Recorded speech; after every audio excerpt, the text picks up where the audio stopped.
사실 남자들끼리 모여 있으면은 그 군대 얘기를 합니다. 근데 군대 이야기를 하다 보면 누가 더 힘든가, 누가 더 어려운가, 어렵게 얼마나 더 많이 힘든 것을 더 자랑하고 또 거기서 자기가 훈련받은 이야기들을 이야기할 때가 많습니다. 그런데 그런 자리에 모여 있으면 저한테는 굉장히 불편하게 느껴져요. 왜 그러냐면은 전 남들보다 굉장히 편하게 군 생활을 했거든요.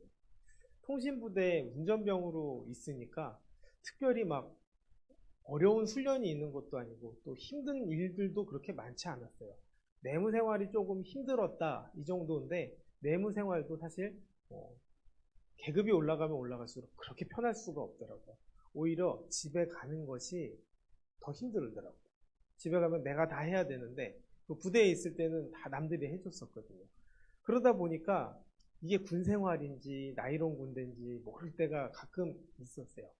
이런 군 생활을 하는 친구들 사이에서 TV를 봤는데 그날이 국군의 날이었어요.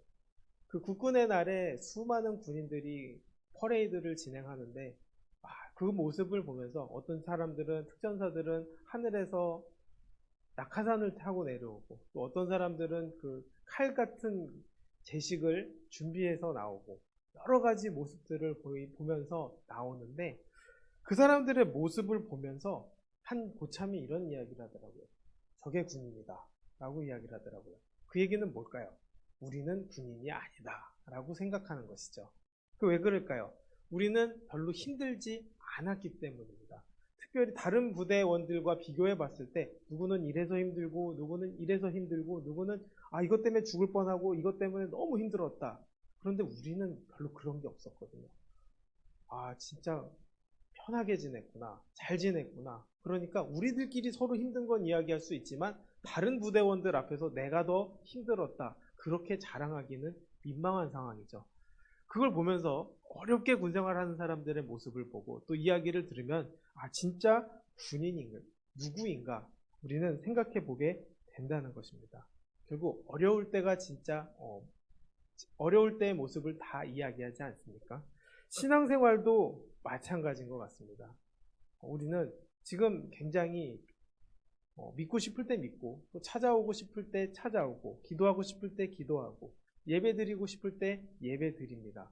그 모습이 물론 너무나 아름다운 모습이고 또 하나님 뜻에 합한 길을 가는 모습이기도 하지만 사실 내가 지금 이렇게 목회를 하고 또 내가 지금 드려지는 이 예배는 사실 굉장히 편하다라는 생각이 들게 되는 거죠.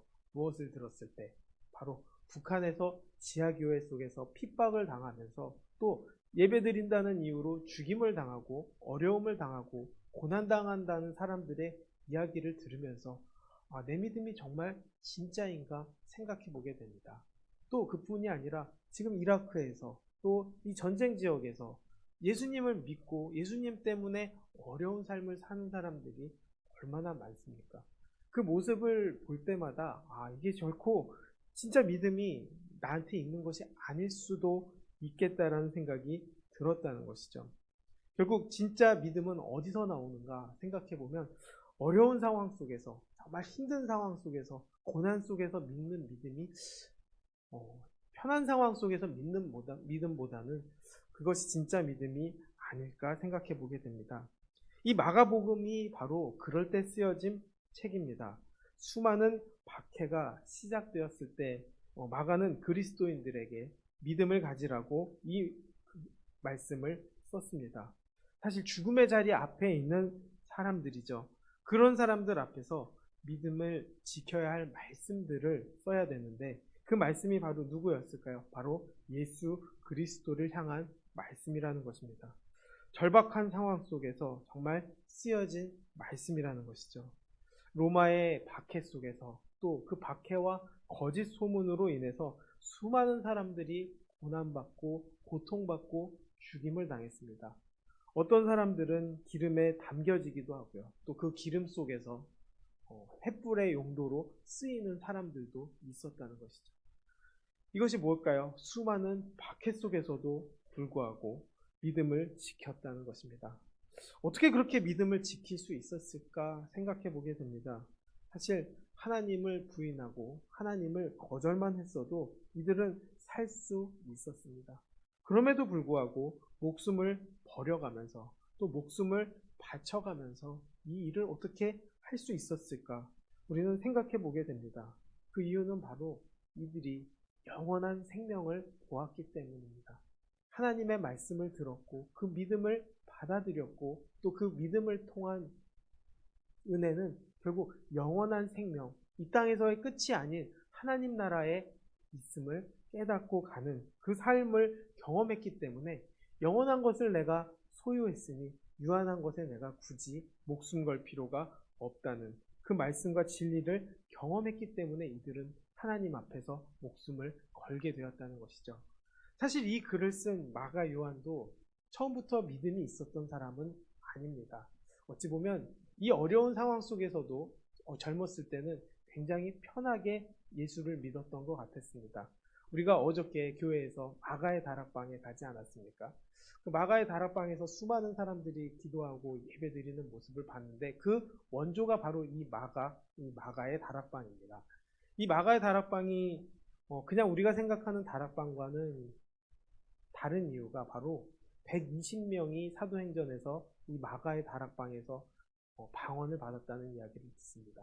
그만큼 넓은 집이었고 넓은 다락방을 소유했던 사람입니다. 그렇기 때문에 쉽게 어떻게 보면 조금 연약한 모습으로 살지 않았나 싶습니다. 그래서 하나님의 말씀을 받아들였지만 바울과 같이 동행했을 때 1차 선교 여행 때 중도에 하차합니다. 그것 때문에 바울은 저 마가 요한이라는 사람이 너무 싫어서 2차 전도 여행은 절대로 저 사람 데려가지 않겠다라고 이야기합니다. 그것 때문에 데려가느냐 마느냐를 가지고 바나바랑 싸우지 않았습니까? 사실 바울이 바나바랑 절대로 싸워서는 안 되는 사람이었음에도 불구하고 이 마가 요한의 연약한 모습 때문에 이 사람과는 같이 어려운 그 길을 갈 수 없다고 생각한 것이죠. 그래서 싸우게 되었고 결국에는 이들이 나뉘어져서 이 마가 요한은 구브로로 바나바를 따라 떠났다는 것입니다. 그렇지만 달라짐을 봅니다. 디모데후서에서 보면 바울은 마가를 데리고 오라. 그는 나에게 유익한 사람이라고 말합니다.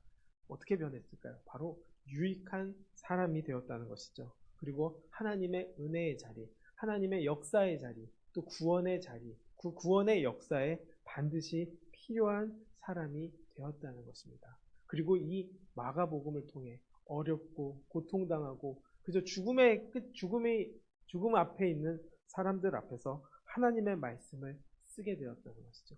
그래도 희망이 있다. 그래도 구원받는다. 그래도 이 땅의 끝이 아니다. 이 말씀을 바로 이 마가복음을 통해서 이들에게 전했다는 것이죠. 그 희망의 말씀의 시작이 무엇입니까? 바로 1절 말씀, 하나님의 아들 예수 그리스도의 복음의 시작이라고 이야기합니다. 결국 하나님을 아는 것, 또 그의 아들을 예수 그리스도를 인정하는 것, 그리고 그 하나님과 예수 그리스도를 인정함으로 결국 이 복음을 듣고 전하는 것, 이것을 깨닫는 삶을 사는 것이 우선순위가 되어야 된다는 것입니다. 신앙은 하나님을 우선으로 여기는 삶입니다. 내 자신을 내려놓고 주님을 위해 사는 삶을 살아감을 통해서 내 삶의 목적과 존재 가치를 알아가는 것이죠. 우리는 그것을 모르기 때문에 내가 원하는 것, 또 내가 뜻하는 것, 내가 꿈꾸는 것을 이루는 것이 내 삶의 모든 것이 되지만 우리가 삶의 기준이 주님으로 바뀌고 주님이 우선으로 여겨지게 되는 순간 결국 내 삶의 존재 가치는 하나님과 함께하는 것, 그리고 그분의 꿈을 함께 이루는 것을 알게 되는 것이죠. 결국 이것을 복이라고 말하고 있습니다. 예수님을 아는 것, 또 그 복의 기준이 달라지는 것, 그리고 하나님의 아들을 인정하고 그 예수 그리스도를 믿는 것이 복이라는 것이죠. 이 복을 끝까지 잡았을 때 예수님을 붙잡고 갈 수 있는 것이고 또 복음을 전할 수 있는 것이고 그 삶 자체가 복음이 된다는 것입니다. 이 복음을 위해서 하나님께서는 전하시고 또 준비하신다는 것이죠. 그래서 이사야의 말씀을 통해서 또 말씀하게 하시고 준비하게 하시고 또 한 사람을 준비하시는데 그 사람이 바로 세례 요한입니다. 그래서 2절부터 3절 말씀을 보면 선지자 이사야의 글을 보라. 내가 내 사자를 내 앞에 보내노니 그가 내 길을 준비하리라. 광야에서 외치는 자의 소리가 있어 이르되 너희는 주의 길을 준비하라. 그의 오실 길을 곧게 하라. 기록된 것과 같이라고 이야기합니다. 결국 이사야를 통해서 준비하게 하시고 또 말씀을 전하게 하시고 그 후에는 세례 요한을 통해서 하나님께서는 광야에서 외치게 하십니다. 그 광야에서 외치는 소리가 무엇입니까? 바로 회개하라. 천국이 가까웠습니다. 라고 말하는 것입니다. 천국이 가까웠다. 그렇기 때문에 회개하라는 것이죠. 하나님께로 돌아오라고 이야기하는 것입니다. 이 말씀은 지금 우리에게도 똑같이 적용됩니다. 하나님께로 돌아가기 위해선 회개하는 것이죠. 내 죄를 사하신 그분의 뜻을 따르기 위해서 내가 지금껏 살아왔던 것들을 내려놓는 것이죠.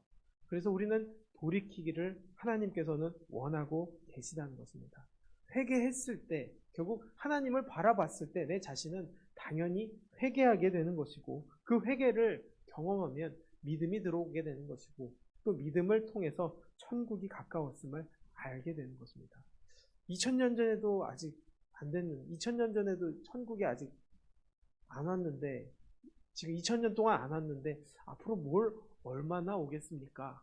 이런 생각이 들 수도 있지만 천국은 그저 시간대에 있는 것이 아니기 때문에 결국 지금 순간에도 또 우리가 사는 이 순간에도 또 그때의 순간에도 돌이키고 또 돌이키는 것이 하나님의 뜻이라는 것이죠. 그리고 그 2000년 동안 기다려주시는 그 하나님의 마음 역시도 우리가 깨닫게 된다는 것이죠. 우리를 사랑하시기 때문에 여전히 우리가 복음을 들어야 하기 때문에 하나님께서는 계속 누군가를 통해서 외치게 하시는 것이죠. 또 우리가 그렇게 외치는 자가 되어야 한다는 것입니다. 결국 이것을 깨달았을 때 우리의 삶이 광야라 할지라도 외칠 수 있게 되는 것이고 그 외치는 소리는 결국 예수 믿으세요. 그리고 하나님께 돌이키세요. 그리고 천국이 우리에게 있습니다. 그렇기 때문에 다시 하나님을 붙잡으세요. 라고 이야기할 수 있게 되는 것입니다. 그리고 그렇게 전했었을 때 결국 들음으로 말미암아 사람은 바뀌게 된다는 것이죠. 그 들었을 때 하나님의 은혜를 누리게 된다는 것입니다. 그렇게 누렸을 때 결국 하나님이 주시는 지혜를 깨닫게 되는 것이고 하나님의 뜻을 알게 되는 것이죠. 세례 요한은 그렇게 준비된 사람이었다는 것입니다. 예수님보다 6개월 먼저 태어났고 또 제사장 집안에서 태어났고 경건하게 살았고 또 누구보다도 탁월했고 또 누구보다도 유명했고 능력 있었던 사람이 되었다는 것입니다. 그리고 수많은 사람들이 그의 모습을 통해 세례받으러 오고 돌이키게 했다는 것이죠. 가장 큰 능력은 무엇입니까? 바로 예수님을 알아보았다는 것입니다. 누구도 예수님을 알아보지 못했을 때 이분이 구원자다, 하나님의 아들이다 라는 것을 알아보지 못했을 때 그가 하나님을 또 예수님을 알아보았다는 것이죠. 그래서 여자 중에 태어난 사람 중에 가장 큰 자라고 예수님께서 말씀하신 이유도 아무도 알아보지 못했던 그 예수님을 알아보았기 때문입니다. 그 이유가 무엇일까요? 바로 준비되었기 때문에 또 믿음으로 살았기 때문에 하나님을 의지했기 때문입니다. 우리도 예수님을 알아볼 수 있게 되기를 원합니다. 또 예수님의 뜻을 알고 살아가게 되기를 원합니다. 그렇게 됐을 때 결국 광야에서도 하나님의 말씀을 전하게 되는 것이고 또 그 광야에서도 많은 사람들이 그 이야기를 듣고 회개하고 자기 죄를 자복하게 되는 것이고 또 그로 인해서 세례를 받는 사람이 된다라는 것입니다. 사실 이 세례 요한은 예수님의 제자는 아니었지만 그 제자의 삶을 누구보다도 제대로 살았고 또 그 복음을 기쁨으로 전했고 또 하나님께 나아가는 모습을 보였다는 것입니다.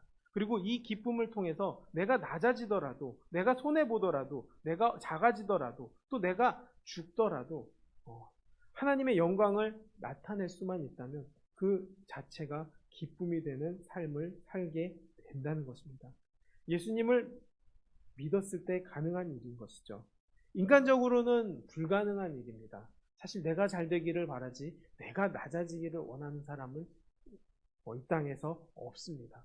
사실 예수님을 믿어도 내가 높아지기를 바랄 때가 있는 것이고 또 내가 겸손하다라고 느끼는 순간에 교만할 수도 있는 것입니다.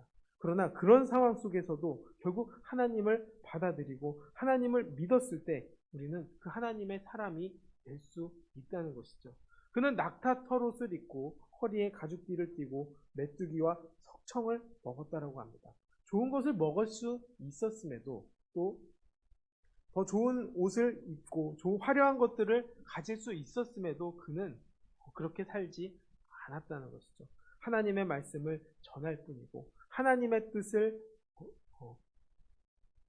뜻으로 뜻대로 살려고 노력할 뿐이고 또 그 지혜를 통해 삶을 살아감으로 하나님 나라를 바라보게 되고 하나님 나라를 전하는 사람이 되었다는 것이죠.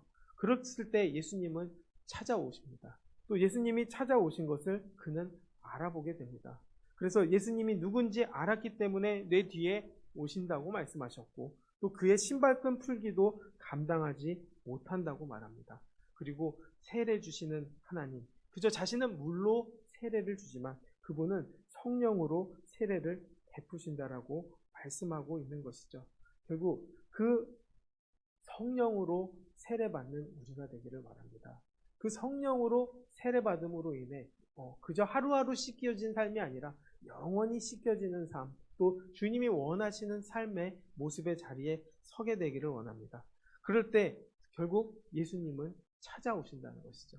예수님께서는 그때 예수께서 갈릴리 나사렛으로부터 와서 요단의 강에서 요한에게 세례를 받으시고 또 물에서 올라오실세라고 말하고 있습니다. 예수님께서 찾아오신다는 것이죠.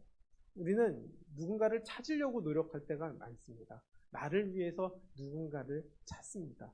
그렇지만 예수님께서는 오신다는 것이죠. 찾아오신다는 것이죠. 우리가 다 예수님을 만나는 과정은 다릅니다. 그러나 예수님을 찾아오셨다는 거예요. 어저께 박한수 목사님께서 이야기하시더라고요. 자신은 16살 때 하나님의 말씀을 듣고 회심해서 예수를 믿기 시작했다라고 이야기합니다. 그런데 그 전부터 자기를 예수 믿게 만들려고 노력했던 사람들이 있었다는 거예요. 그래서 그 사람들을 통해서 들었지만 그때는 어린 나이에 누가 내 신발 하나 교회에서 가져가서 못 찾고 맨발로 집에 갔던 기억 때문에 나는 예수를 절대로 안 믿겠다라고 또 교회를 절대로 안 가겠다라고 이야기했지만 또 다짐을 했지만 결국 하나님께서 부르시는 말씀을 다시 듣고 다시 예수님을 믿게 되었고 그것이 자신을 지금 목사로 만들었다라고 이야기를 하고 있다는 것입니다. 결국 예수님께서는 계속 찾아오고 계시다는 것이죠. 그 기회를 잡는 것이 중요하다는 것입니다. 우리는 찾아오시는 예수님을 바라보게 되기를 원합니다. 지금 우리가 이 자리에 앉아있는 이유도 내가 찾아왔다라고 생각할 수 있지만 결국 예수님께서 우리를 찾아오셨기 때문에 그분의 말씀을 듣고 또 그분을 만났기 때문에 그분을 경험했기 때문에 그분이 부르셨음을 알기 때문에 이 자리에 모이지 않았나 생각합니다. 결국 부르시는 예수님, 찾아오시는 예수님을 믿고 다가가는 것이죠. 그리고 그것을 믿었을 때 주님의 고백이 들리게 되기를 원합니다. 하나님께서는 그가 물에서 올라오실 때 하늘이 갈라짐과 성령이 비둘기같이 자기에게 내려오심을 보시더니 하늘로부터 소리 나기를 너는 내 사랑하는 아들이라 내가 너를 기뻐하노라 하시니라 라는 것을 듣습니다. 하나님의 음성을 들었다는 것이죠. 너는 내 사랑하는 아들이고 또 내가 너를 기뻐하노라 라고 이야기를 하는 것이죠. 우리가 그렇게 기뻐한 사람이 되기를 원합니다. 하나님께서 기뻐하시는 사람이 되기를 원하고 또 그 음성을 듣게 되기를 원합니다. 이 음성 들었으면 다 할 수 있는 것입니다. 누구나 할 수 없을 것 같은 어려운 상황 속에서도 주님을 믿을 수 있게 되는 것이고 주님을 붙잡을 수 있는 것이고 또 이 말씀 가지고 결국 십자가를 질 수 있게 된다는 것이죠. 결국 하나님의 고백을 받은 순간 우리의 삶은 주님의 뜻으로 달라지는 것이고 또 단순해질 수 있지만 그 믿음을 가지고 놀라운 변화를 가지고 살아갈 수 있게 된다라는 것입니다. 우리가 그런 사람이 되기를 원합니다. 이런 믿음을 갖게 되기를 원합니다. 그리고 하나님께서는 여러분들을 사랑하시고 기뻐하신다는 것을 우리가 듣게 되고 알게 되기를 원합니다. 그 귓가의 소리가 오늘 예배의 자리에, 기도의 자리에 들리게 되기를 원합니다. 그것을 들음으로 말미암아 우리는 끝까지 믿음을 지키고 이 땅이 점점 어려워지고 고통스럽고 또 믿음을 지키기 어려운 그런 순간이라 할지라도 끝까지 믿음 지키고 십자가를 지며 은혜로 살아감으로 인해서 그저 유한한 이 땅에서의 삶이 아니라 영원한 하나님 나라를 의지하고 바라보는 우리 모두가 되기를 주님의 이름으로 축원하겠습니다. 기도하겠습니다. 하나님께서는 우리를 부르셨고 또 인도하셨습니다. 그리고 사랑하신다고 말씀하십니다. 또 우리를 통해 기뻐하신다고 말씀하십니다. 예수님께 하신 말씀이지만 지금 이 자리에 있는 우리 모두에게 하신 말씀임을 우리가 믿습니다. 아버지, 이 말씀을 가지고 또 우리의 귀에 들리게 하셔서 하나님 그 기쁨과 은혜와 그 충만함을 가지고 우리가 이 땅을 살아가게 하시고 세상을 이기게 하시고 또 주님이 중심되어 우리의 삶이 주님이 원하시는 바 또 주님이 뜻하시는 삶을 살아갈 수 있게 주님께서 함께하여 주시고 인도하여 주시옵소서. 그 믿음의 자리를 누리게 하여 주시고 은혜의 자리를 누리게 하여 주셔서 정말 우리의 삶이 정말 주님이 원하시는 삶, 주님으로 기뻐하는 삶, 또 주님과 동행함으로 영원한 생명의 삶을 누릴 수 있는 우리 모두가 될 수 있게 주님께서 이끌어 주시옵소서. 모든 영광 주님께 돌리며 예수님의 이름으로 기도드렸습니다. 아멘.